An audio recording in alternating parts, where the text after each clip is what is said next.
السلام علیکم ورحمۃ اللہ وبرکاتہ۔ الحمد للہ رب العالمین والصلاة والسلام علی نبینا محمد وعلی آلہ وصحبہ اجمعین۔ تو آج کا جو ہمارا اردو کا درس ہے اس میں 2-3 آیات ہیں۔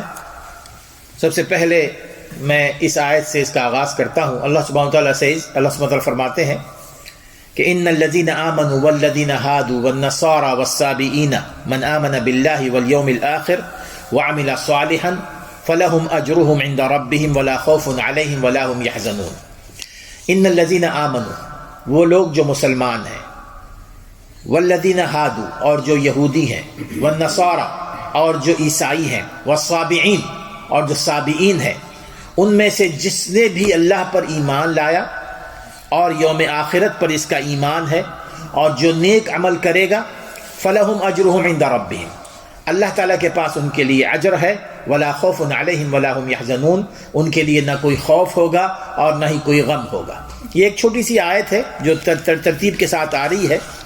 اس آیت میں جو بظاہر عام طور پر لوگ جو ہے نا کنفیوژن کا شکار ہو جاتے ہیں، اس سے پہلے میں آپ کو بتا دوں، حضرت سلمان فارسی رضی اللہ تعالیٰ عنہ فرماتے ہیں، ایک مرسل حدیث ہے کہ میں نے رسول اکرم صلی اللہ علیہ وسلم سے ایک دفعہ پوچھا کہ اللہ وسلم، وہ چونکہ پہلے ان کا جو دین مذہب تھا وہ آتش پرست تھے، پرشیا سے آئے تھے اور مختلف مراحل طے کرتے ہوئے آئے تھے۔ وہ کہنے لگے کہ جی کہ میرے اپنے جو ساتھی تھے، میرے اپنے بچپن کے، ماشاءاللہ وہ بڑے نیک تھے، نمازی تھے، روزے دار تھے اور پھر اللہ کا ڈر رکھتے تھے، تو اب ان کا کیا حال ہوگا؟ کیا وہ جہنم میں جائیں گے کہ جنت میں جائیں گے؟ تو ان کے اس سوال کے جواب میں اللہ تعالیٰ نے یہ آیت نازل فرمائی کہ جو لوگ بھی ہوں، چاہے وہ مسلمان ہوں، چاہے وہ یہودی ہوں، چاہے وہ عیسائی ہوں، چاہے وہ صابئی ہوں، اپنے اپنے دور میں اپنے اپنے نبی کی تعلیمات پر عمل کرتے رہے ہوں، نیکوکار رہے ہوں، پرہیزگار رہے ہوں، یقیناً اللہ تعالیٰ کے پاس ان کے لیے اجر ہے۔ جو اپنے اپنے دور کے نبی کی تعلیمات پر عمل کرتے رہے ہوں، اس کا مفہوم یہ ہے۔ لیکن بعض لوگ اس کا جو معنی لیتے ہیں، بعض لوگ یہ کہتے ہیں کہ اس میں اللہ تبارک و تعالیٰ نے رسول اکرم صلی اللہ علیہ وسلم پر ایمان کا ذکر نہیں فرمایا، کیونکہ آیت یہ ہے ان الذین آمنوا والذین ہادوا والنصارى والصابئین من آمن باللہ والیوم الآخر وعمل صالحا۔ چاہے وہ مسلمان ہو، چاہے وہ یہودی ہو، چاہے وہ عیسائی ہو، چاہے وہ صابئی ہو، اگر یہ لوگ اللہ پر ایمان لائیں، آخرت پر ایمان لائیں اور نیک عمل کر لیں تو اللہ تبارک و تعالیٰ ان کے لیے اجر دے گا ان کو۔ تو اس سے عام طور پر یہ ثابت کرتے ہیں کہ جس طرح مسلمان اللہ اور اس کے رسول اللہ ایمان رکھتے ہیں، اسی طرح یہودی بھی آج، عیسائی بھی ہوں اور صابئی ہوں، جی کسی اور مذہب کے ہوں، اگر ان کا ایمان اللہ پر ہے، اگر ان کا ایمان آخرت پر ہے کہ جی کہ اب مرنے کے بعد دوبارہ اٹھنا ہے، اور وہ اگر مسلمان نہیں ہوئے، رسول اکرم صلی اللہ علیہ وسلم پر ایمان نہ لائیں، پھر بھی اللہ تعالیٰ ان کے لیے اجر رکھے گا۔ اور اس سے وہ ثابت کرنا چاہتے ہیں کہ تمام ادیان جتنے ہیں، تمام دین، وہ چاہے وہ عیسائیت ہو، چاہے وہ یہودیت ہو، چاہے وہ نصرانیت ہو، وہ سارے کے سارے حق پر ہیں۔ آپ کسی کو بھی مان لیں، یہ ضروری نہیں ہے کہ رسول اکرم صلی اللہ علیہ وسلم پر آپ ایمان لے آئیں، کسی کو بھی مان لیں، آپ حق پر ہیں، اللہ تعالیٰ آپ کو اجر دے گا۔ میرے دوستو، اس کا معنی یہ نہیں ہے۔ اللہ تعالیٰ نے واضح طور پر فرمایا ہے کہ ان الدین عند اللہ الاسلام، کہ دین اگر کوئی قابل قبول ہے اللہ تعالیٰ کے پاس تو وہ اسلام ہے۔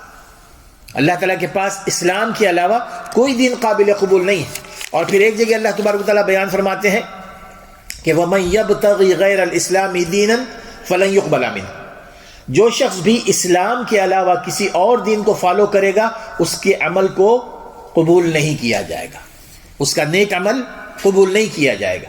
اگر وہ عیسائی ہے، اگر وہ یہودی ہے، اگر کسی اور دین کا پیروکار ہے، عمل کر رہا ہے نیک اعمال بہت سارے ہیں، انسانی خدمات بہت بڑا نیک عمل ہے، لیکن فلن یقبل منہ، اللہ تعالیٰ فرماتے ہیں کہ اس کے اس عمل کو قبول نہیں کیا جائے گا۔ تو معنی یہ ہے کہ اسلام میں داخل ہونا یہ ضروری ہے۔ اور اس کے بعد کی جو آیت ہے وَإِذْ أَخَذْنَا مِيثَاقَكُمْ وَرَفَعْنَا فَوْقَكُمُ الطُّورَ خُذُوا مَا آتَيْنَاكُمْ بِقُوَّةٍ وَاذْكُرُوا مَا فِيهِ لَعَلَّكُمْ تَتَّقُونَ۔ وَإِذْ أَخَذْنَا مِيثَاقَكُمْ، اور جب ہم نے تم سے عہد لیا تھا، وَرَفَعْنَا فَوْقَكُمُ الطُّورَ، ہم نے طور جو پہاڑ ہے وہ تمہارے اوپر لا کھڑا کیا تھا سائے کی طرح، خُذُوا مَا آتَيْنَاكُمْ بِقُوَّةٍ، پھر ہم نے تم سے کہا تھا کہ تورات کے جو احکام ہیں ان کو مضبوطی سے تھام لو، وَاذْكُرُوا مَا فِيهِ لَعَلَّكُمْ تَتَّقُونَ، اور اگر تم واقعی دیندار بننا چاہتے ہو ان میں جو آیات جو احکام بیان کیے گئے ہیں ان کو ہمیشہ یاد رکھو۔ ثُمَّ تَوَلَّيْتُم مِّن بَعْدِ ذَلِكَ فَلَوْلَا فَضْلُ اللَّهِ عَلَيْكُمْ وَرَحْمَتُهُ لَكُنتُم مِّنَ الْخَاسِرِينَ، لیکن تم اس وعدے کے بعد دوبارہ پھر گئے، اور اگر اللہ تعالیٰ کا فضل اور اس کی رحمت تم پر نہ ہوتی تو تم ہمیشہ نقصان اٹھانے والوں میں سے ہوتے۔ یہ دو آیات ہیں۔ اس کے بعد کا جو اہم ترین آج کا موضوع ہے وہ ایک واقعہ ہے، ایک واقعہ جو بنو اسرائیل کا ہے۔ اس واقعے کا ذکر اسی آیت کے بعد کے آیت میں ہے کہ وَلَقَدْ عَلِمْتُمُ الَّذِينَ اعْتَدَوْا مِنْكُمْ فِي السَّبْتِ فَقُلْنَا لَهُمْ كُونُوا قِرَدَةً خَاسِئِينَ، اور یہ بھی تم جانتے ہو، تمہیں ان لوگوں کا علم ہوگا کہ جنہوں نے ہفتے کے دن، سبت کو، ہفتے کے دن جو حد سے بڑھ گئے تھے، اور ہم نے بھی کہہ دیا تھا کہ تم ذلیل و خوار بندر بن جاؤ، فَجَعَلْنَاهَا نَكَالًا لِمَا بَيْنَ يَدَيْهَا وَمَا خَلْفَهَا وَمَوْعِظَةً لِلْمُتَّقِينَ، اور ہم نے اگلے اور پچھلوں کے لیے عبرت کا سامان بنا دیا اور پرہیزگاروں کے لیے وعد و نصیحت کا۔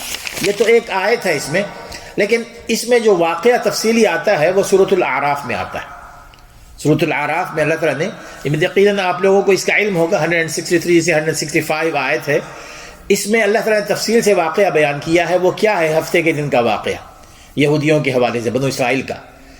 اللہ تعالیٰ فرماتے ہیں کہ وَاسْأَلْهُمْ عَنِ الْقَرْيَةِ الَّتِي كَانَتْ حَاضِرَةَ الْبَحْرِ، ان سے پوچھئے، یہودیوں سے پوچھئے، رسول اللہ سے ارشاد ہے فرما کہ پوچھئے اس بستی والوں کے بارے میں جو سمندر کے کنارے آباد تھے، اذ یعدون فی السبت، کہ جو ہر ہفتے کے دن اللہ کے حکم کی خلاف ورزی کرتے تھے، اذ تأتیہم حیتانہم یوم سبتہم شرعا، ہوتا یہ تھا کہ ان کی مچھلیاں ہفتے کے دن اچھل اچھل کر آتی تھی، ہفتے کے دن اچھل اچھل کر کنارے پر آتی تھی، وَيَوْمَ لَا يَسْبِتُونَ لَا تَأْتِهِمْ، اور باقی 6 دنوں میں کوئی مچھلی سامنے نظر نہیں آتی تھی۔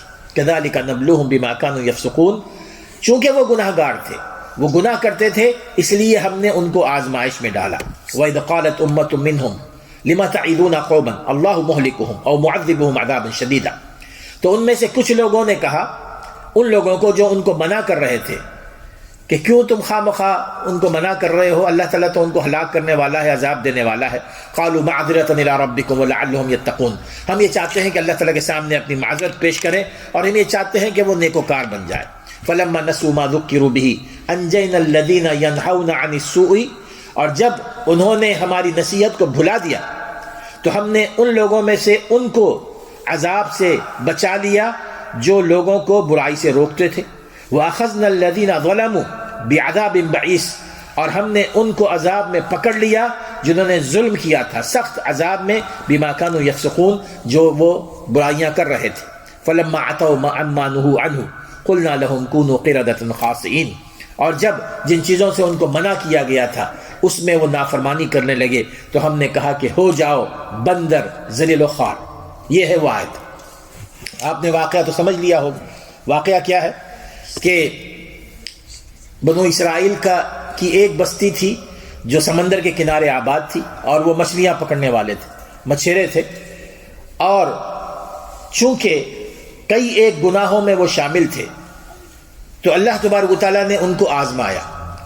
چونکہ بنو اسرائیل پر اللہ تعالیٰ نے ایک دن مقرر کر رکھا تھا کہ ایک دن جو ہفتے کا دن ہے، پہلے تو ان کے لیے جمعہ مقرر کیا گیا تھا احادیث کے مطابق۔ انہوں نے کہا موسیٰ علیہ السلام سے کہ ہمیں جمعہ پسند نہیں، تو پھر ہفتے کا دن انہوں نے مقرر کر لیا۔ اب ہفتے کا دن جو تھا ان کا، میرے دوستو، وہ یہ تھا کہ اللہ تعالیٰ نے اس ہفتے کے دن کو خاص عبادت کے لیے مقرر کر دیا تھا کہ اب وہ ہفتے کا جب دن ہوگا کوئی دنیاوی کام تم نہیں کرو گے، کوئی حتیٰ کہ اپنے گھر میں آگ بھی نہیں جلاؤ گے، اپنے جانوروں سے، اپنے خادموں سے بھی کوئی کام نہیں لوگے، صرف اور صرف ہفتے کا دن تم اب اللہ تعالیٰ کی عبادت میں گزارو گے، اللہ تعالیٰ کی عبادت میں گزارو گے۔ لیکن انہوں نے اس ہفتے کے دن کی پامالی کی، ہفتے کے دن کی جو مقام تھا اس کو نہیں سمجھا، اور ہفتے کے دن کو انہوں نے اللہ تعالیٰ کے حکم کی خلاف ورزی کرنے میں گزارا۔ وہ کس طرح کہ جیسے کہ اللہ تعالیٰ فرماتے ہیں کہ جب ہفتے کا دن ہوتا تو اللہ تبارک و تعالیٰ نے یہ بنا دیا تھا کہ اللہ تعالیٰ چاہتا تھا کہ ان کو آزمائش میں گرفتار کرے۔ یہ ہوتا ہے میرے دوستو، آزمائش میں اللہ تعالیٰ جب آزمائش میں گرفتار کرتا ہے نا، تو اس موقع پر آپ نے دیکھا ہوگا کہ یہ ہوتا ہے ہماری چھوٹی چھوٹی برائیاں ہمیں آزمائش میں اللہ تعالیٰ کی گرفتار کر دیتی ہیں، اور جب ہم آزمائش میں ہوتے ہیں تو جو برائیاں ہوتی ہیں وہ برائیاں ہمارے لیے بڑے فائدہ مند ہوتی ہیں، برائیوں میں بڑا فائدہ ہوتا ہے اور بڑی آسانی سے ہم پر عمل کر لیتے ہیں، اور جو نیک کام ہوتے ہیں نا وہ مشکل بنا دیے جاتے ہیں ہمارے لیے۔ مثال کے طور پر ایک برائی ہے سودی کاروبار۔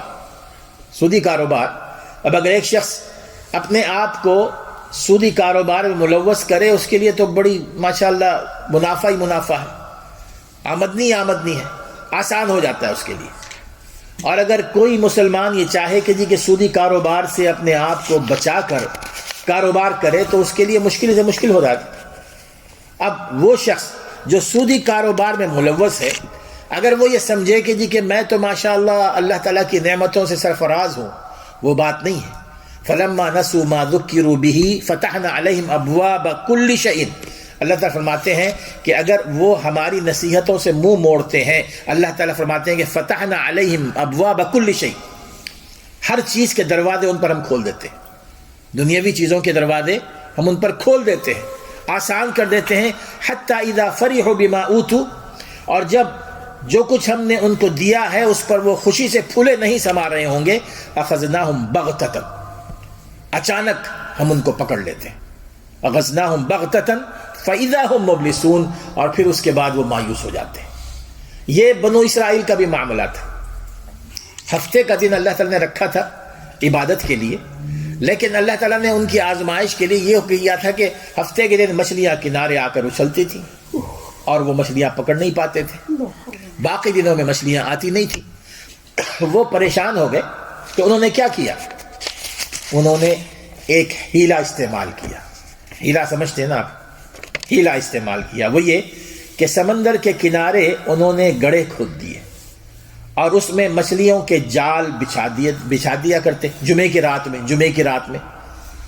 اب ہفتے کا دن ہوتا تو مچھلیاں اچھلتی ہوئی وہ گڑھوں میں آ جاتی کناروں کے، تو سنڈے کو جا کر وہ ساری کی ساری وہ مچھلیاں وہ پکڑ لیا کرتے تھے، اور وہ یہ سمجھ رہے تھے کہ اللہ تعالیٰ ہم پر مہربان ہے اور ہم نے کوئی گناہ نہیں کیا ہے، اس لیے کہ ہم نے ہفتے کے دن کوئی مچھلی نہیں پکڑی ہے، جبکہ وہ نہیں جانتے تھے کہ اس طرح وہ اللہ تعالیٰ کے ساتھ مکر کر رہے ہیں۔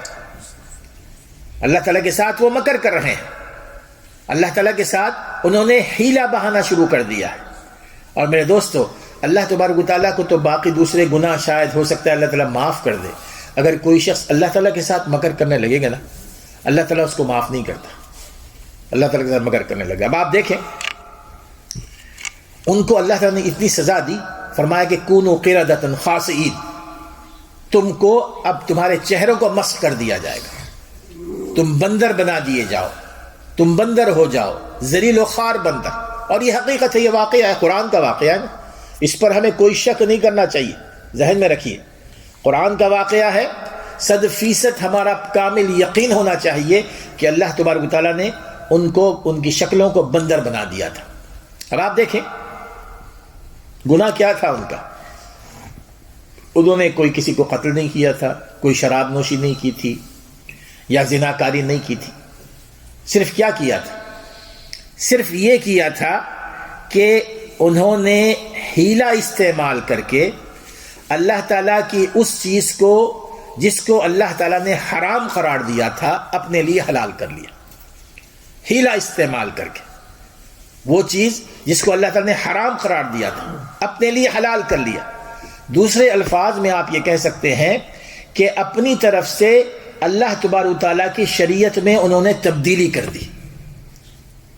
جو چیز حرام تھی، ہفتے کے دن مچھلیاں پکڑنا حرام تھا، جو مچھلی وہ پکڑیں گے وہ حرام ہوگی ان کے لیے، کھانا حرام۔ باقی دنوں میں وہی مچھلی حلال ہے، لیکن انہوں نے اس کو اپنے اوپر حلال کر لیا، تو اللہ تبارک و تعالیٰ کی شریعت میں انہوں نے تبدیلی کر دی۔ تو یہ وہ شخص جو لوگ یوں سمجھیے کہ زناکاری کرتے ہیں، شراب نوشی کرتے ہیں یا چوری چکاری کرتے ہیں، وہ یہ تو نہیں سمجھتے نا کہ جی کہ یہ جائز ہے، یہ نہیں سمجھتے کہ جائز کام میں کر رہا ہوں، زناکاری، شراب نوشی، وہ جانتے ہیں کہ یہ حرام ہے، لیکن نفس غالب آ جاتا ہے، ایمانی کمزوری کی وجہ سے وہ یہ گناہ کر دیتے ہیں، لیکن ان کے ضمیر ان کو کہتا رہتا ہے کہ جی کہ ہم نے گناہ کیا ہے۔ لیکن جو شخص ہیلے اور بہانے سے اللہ تعالیٰ کی حرام کردہ چیز کو اپنے اوپر حلال کر دے، اس کا نفس اس کو ٹوکتا نہیں ہے، اس لیے کہ وہ یہ سمجھتے ہیں کہ ہم نے حلال چیز کھائی، ہم نے حلال کاروبار کیا۔ تو بنو اسرائیل نے بھی یہی کیا، ان کے ذہن میں یہ تھا کہ جو کچھ ہم کر رہے ہیں، سیٹرڈے کو ہم نہیں پکڑ رہے ہیں مچھلیاں، ہم نے تو سنڈے کو پکڑی ہیں، اتوار کی مچھلیاں ہیں تو یہ ہمارے لیے حلال ہے۔ تو اللہ تبارک و تعالیٰ کی شریعت کو انہوں نے تبدیل کر دیا۔ دوسرے معنوں میں آپ کہہ سکتے ہیں کہ جی کہ اللہ تعالیٰ کے قوانین کے ساتھ انہوں نے بغاوت کی تھی، اللہ تعالیٰ کے قانون کے ساتھ بغاوت۔ اور آپ جانتے ہیں کہ ملکی اعتبار سے بھی اگر آپ دیکھیں، اگر کوئی شخص چوری کرتا ہے، زنا کرتا ہے یا کوئی کرتا ہے، اس کے لیے سزائیں مقرر ہیں، ان کو سزا دی جاتی ہے، مہینوں کے لیے، سال کے لیے، جو بھی ہو۔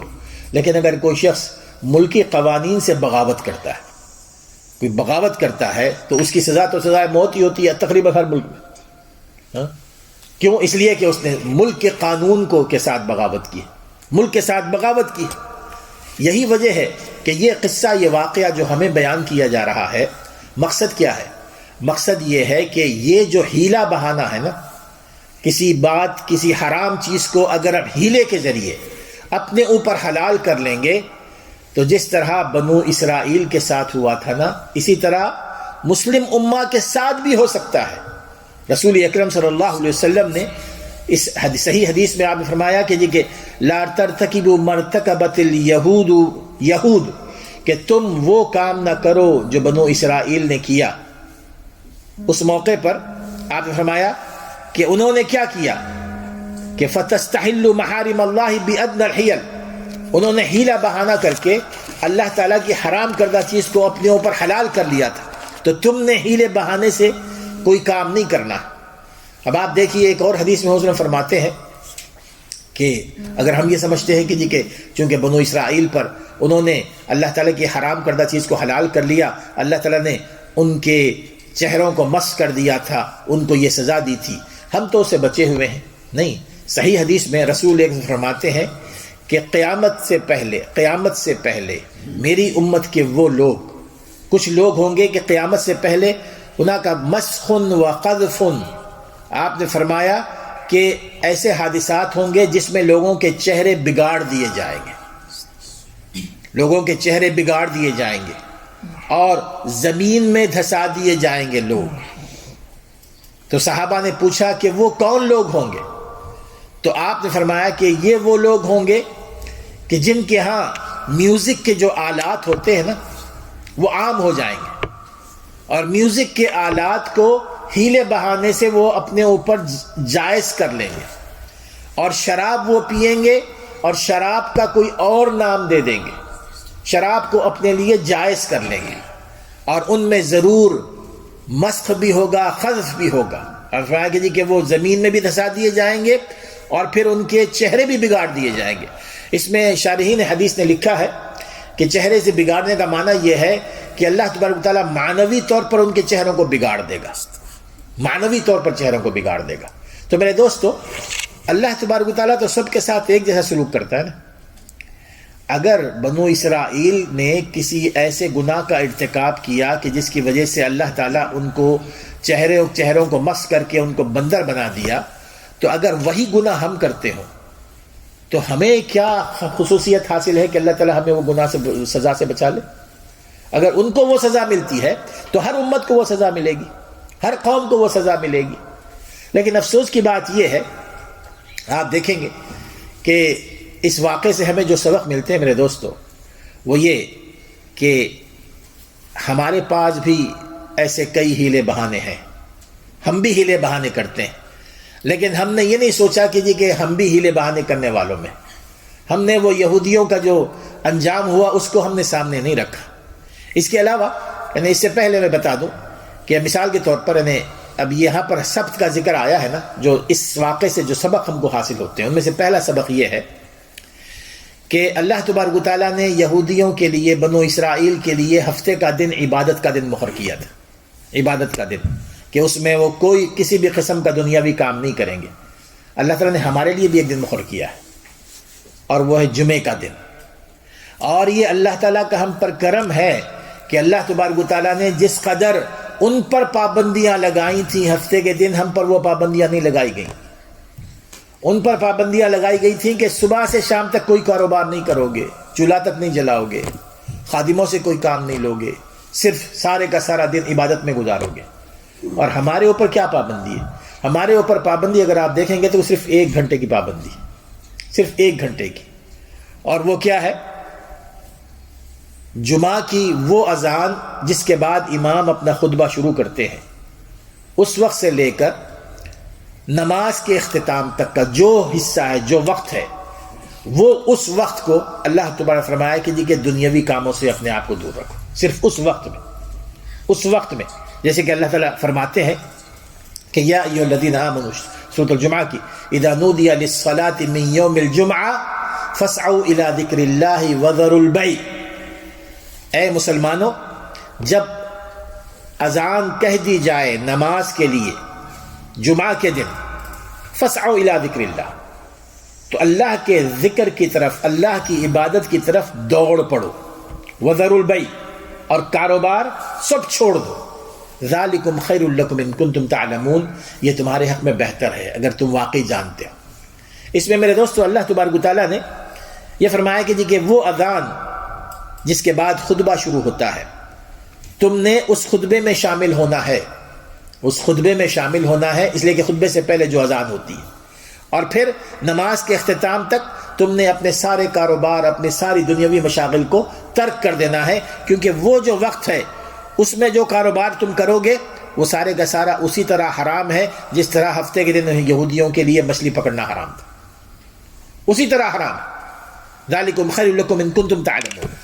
اب یہ سب سے پہلے تو خطبے کی جو اہمیت ہے، ہمارے یہاں کیا ہوتا ہے، ماشاءاللہ لوگ نماز کے لیے تو آ جاتے ہیں، لیکن عام طور پر دیکھا یہ گیا ہے کہ جب عین اقامت کا وقت قریب ہوتا ہے، امام صاحب خطبہ، دوسرا خطبہ ان کا شروع ہوتا ہے، اس وقت لوگ بھر جاتے ہیں، اور اس سے پہلے تک وہ اپنے کاروبار میں مشغول رہتے ہیں، جبکہ احادیث کے مطابق خطبہ جب شروع ہو، آپ مسجد میں بھی بیٹھے ہیں، سوائے خطبہ سننے کے آپ کوئی کام نہیں کر سکتے، چاہے وہ قرآن مجید کی تلاوت کیوں نہ ہو، ذکر و اذکار کیوں نہ ہو، نوافل کا پڑھنا کیوں نہ ہو، کوئی کام ہم نہیں کر سکتے سوائے خطبہ سننے کے۔ اب اگر کوئی شخص بجائے اس کے کہ وہ خطبہ سنے کاروبار میں مشغول ہو، تو اس وقت کا جو کاروبار جب خطبہ ہو رہا ہے اس کے لیے حرام ہوگا کہ حلال ہوگا؟ پھر دوسری طرف یہ بھی ہے کہ ہم وہاں ہیلا بھی بناتے ہیں۔ دیکھیے ماشاءاللہ ایسے بھی لوگ ہیں الحمدللہ، برمنگھم میں ہیں ایسے کاروباری جگہیں ہیں جہاں پر جمعے کے دن نماز کے موقع پہ تمام شاپس بند رہتی ہیں۔ آپ عالم راک میں جا کے دیکھ لیجئے، ماشاءاللہ سارے شاپس بند رہتی ہیں الحمدللہ۔ لیکن اکثریت ایسی ہے ہماری کہ یا تو وہ جمعہ کے لیے نہیں آتے، اور آتے بھی ہیں تو وہاں پر یہ ہیلا کہ دکان یا شاپ سٹل کھلی رہتی ہے، کاروبار چلتا رہتا ہے، یا تو وہ کسی خاتون کو بیٹھا دیں گے وہاں اپنے گھر کی، یا کسی ملازم کو بیٹھا دیں گے کہ تم اپنا کاروبار جاری رکھو، میں نماز پڑھ کے آتا ہوں۔ تو اب وہ جو کاروبار سے فائدہ ہوگا ان کو، وہ فائدہ ان کے حق میں حلال ہوگا کہ جائز ہوگا کہ ناجائز ہوگا؟ ظاہر ہے کہ اب یہاں پر ہم نے ہیلا بنایا نا، وہ لوگ گڑھے کھود لیے تھے، ہم نے وہاں ملازم کو رکھ لیا یا اپنے خواتین کو، گھر کی خواتین کو رکھ لیا۔ تو اب بتائیے کہ اگر اللہ تعالیٰ نے ان کو سزا دی تھی تو ہم کیسے سزا سے اللہ تعالیٰ کی بچ سکتے ہیں؟ اس کے علاوہ بہت ساری چیزیں ہیں، مثالیں بہت ساری ہیں۔ مثال کے طور پر آپ دیکھیں گے کہ یہ آف لائسنس کا کاروبار، شراب کا کاروبار، ماشاءاللہ بہت سارے ہمارے ریسٹورنٹس ہیں جہاں پر جو ہے نا آف لائسنس نہیں ہے، شراب کا کاروبار بالکل نہیں. لیکن کچھ ایسے آپ کو ریسٹورینٹ بھی ملیں گی جو یہ کہتے ہیں کہ جی کہ ہم شراب فروخت نہیں کرتے، لیکن اگر کوئی اپنے ساتھ لے آ جائے تو ہم اس کو روکتے نہیں. وہ آ کر ہمارے ٹیبل پر آ کر بیٹھ کر پی سکتا ہے، لیکن ہمارے ہاں سے شراب فروخت نہیں ہوتی. یہ بھی وہ ہیلا ہے، اس لیے کہ وہ ڈائریکٹ شراب تو فروخت نہیں کر رہے ہیں، ڈائریکٹ اس کی قیمت یا اس کی آمدنی نہیں کھا رہے ہیں، انڈائریکٹلی کھا رہے ہیں. وہاں پر چونکہ سہولت ہے ایک شخص کے لیے کہ جی کہ جو کھاتے ہوئے شراب پینے کا عادی ہے، کہ اس کے لیے آپ ٹیبل چیئر دے رہے ہیں، اپنی جگہ دے رہے ہیں تاکہ آپ کا منافع ہو، تو اس طرح آپ منافع کھا رہے ہیں نا. تو یہ بھی ایک ہیلا ہے.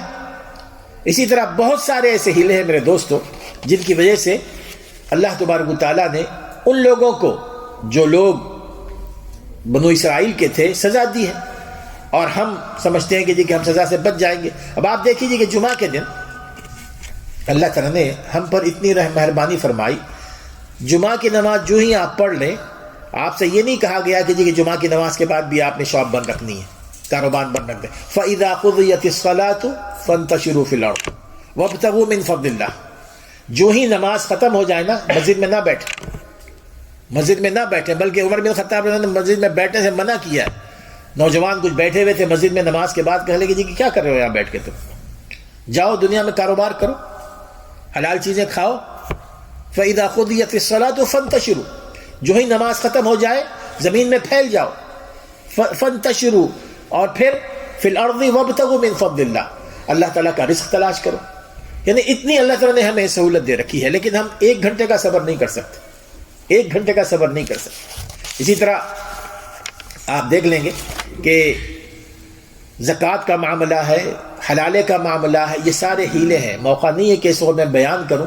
زکوٰۃ کا معاملہ ہے، دیکھیے زکوٰۃ کے معاملے میں، وراثت کے معاملے میں میں کبھی اس پر تفصیل سے بیان کروں گا. میں صرف ایک حلالہ کے بارے میں بیان کرنا چاہتا ہوں. حلالہ کا لفظ آپ نے سنا ہوگا، یہ بھی ہمارے ہیلے بہانوں کا ٹارگٹ بنا ہوا ہے. حلالہ کیا ہوتا ہے؟ حلالہ کا ذکر قرآن مجید میں جس آیت میں، آیت نمبر جیسے کہ اللہ تبارک و تعالیٰ نے 230 آیت نمبر سورہ بقرہ ہی میں بیان فرمائی ہے، اس میں ذکر آتا ہے. اور آیت کیا ہے کہ فَإِن طَلَّقَهَا فَلَا تَحِلُّ لَهُ مِن بَعْدُ حَتَّى تَنكِحَ زَوْجًا غَيْرَهُ. اگر شوہر نے اپنی بیوی کو تیسری طلاق دے دی تو اب وہ بیوی اس شوہر پر حرام ہو جائے گی اور اس وقت تک حلال نہیں ہوگی. اس وقت تک فَلَا تَحِلُّ لَهُ، اس وقت تک حلال نہیں ہوگی یہاں تک کہ وہ بیوی کسی اور سے نکاح کر لے. آیت کا تو یہ حکم ہے نا. اب اس کو توڑ مروڑ کر، یعنی اس آیت کی تشریح کیا ہے؟ وہ تشریح یہ ہے کہ اگر شوہر نے اپنی بیوی کو 3 طلاقیں دے دی، تیسری طلاق کے بعد وہ دونوں ایک دوسرے پہ حرام ہو جاتے ہیں. اب حلال کیسے ہوں گے؟ یعنی بہت سارے ایسے شوہر ہیں جو بعد میں بہت پچھتاتے ہیں نا کہ جی کہ بچے ہیں، سب کچھ ہیں، کیسے؟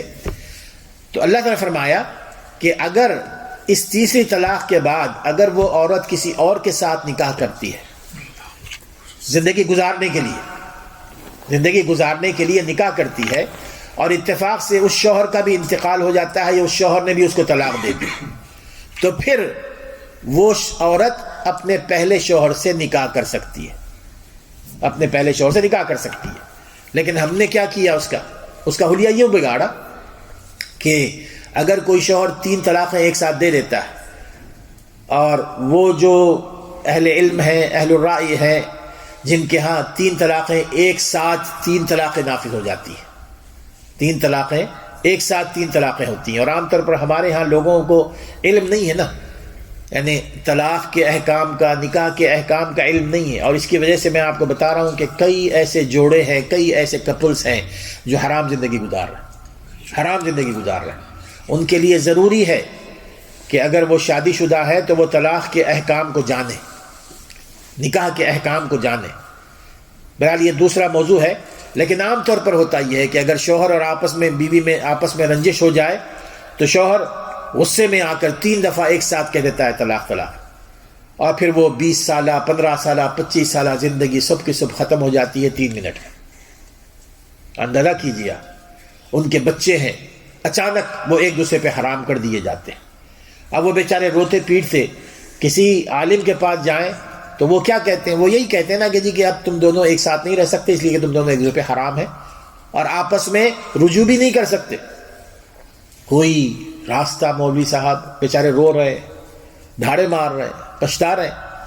تو اب وہاں پر ان کو یہ فتویٰ دیا جاتا ہے کہ ایک ہی راستہ ہے کہ تم یہ کرو کہ یہ جو تمہاری بیوی رہی ہیں ان کا نکاح کسی کے ساتھ کر دو، نکاح اس کے ساتھ کر دو اس طریقے سے کہ وہ شخص نکاح کرنے کے بعد تمہاری بیوی کے ساتھ پوری طرح فائدہ اٹھائے 2 دن کے لیے، 1 ہفتے کے لیے، اور اس کے بعد طلاق دے دے. یہ پہلے سے طے شدہ ہونا چاہیے. پھر اس کے بعد تم اس بیوی کے ساتھ نکاح کر سکتے.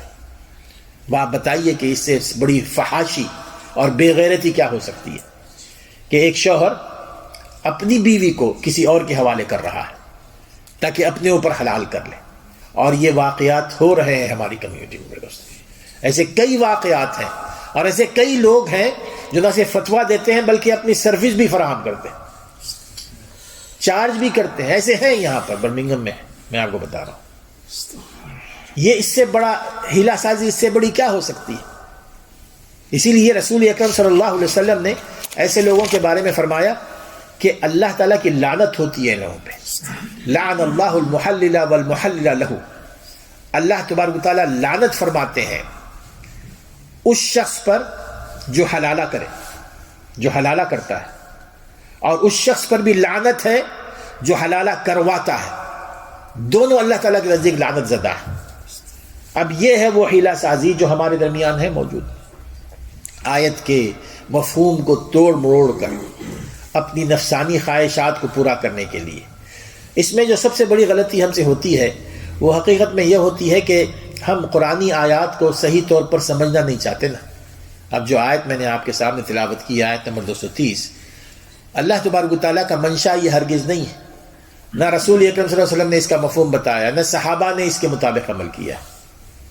جو صحابہ کا عمل ہے وہ ہمیشہ سامنے رکھنا چاہیے. ہمیشہ ذہن میں رکھیے کہ اگر قرآن مجید کی کوئی آیت ہمیں سمجھ میں نہیں آ رہی ہے تو ہمیشہ ہم نے دیکھنا ہے کہ سلف صالحین نے کیا سمجھا اس سے. ان کا فہم، ان کی سمجھ ہمارے لیے سب سے بڑی دلیل ہوتی ہے. اگر رسول صلی اللہ علیہ وسلم کی شرح تشریح مل جاتی ہے سنت میں، احادیث میں، وگرنہ تو صحابہ نے اس کو کیسے سمجھا، تبھی جا کے ہم گمراہ ہونے سے اپنے آپ کو بچا سکتے ہیں. ہیلے بہانے سے بھی بچا سکتے ہیں، اللہ تعالیٰ کے غضب سے بھی بچا سکتے ہیں. اسی قصے کے حوالے سے 2-3 چیزیں اور رہ گئی ہیں انشاءاللہ تعالیٰ، چونکہ وقت زیادہ ہو گیا ہے. انشاءاللہ تعالیٰ اگلے آئندہ درس میں اس پر گفتگو ہوگی. اللہ تعالیٰ سمجھ عمل کرنے کی توفیق عطا فرمائے.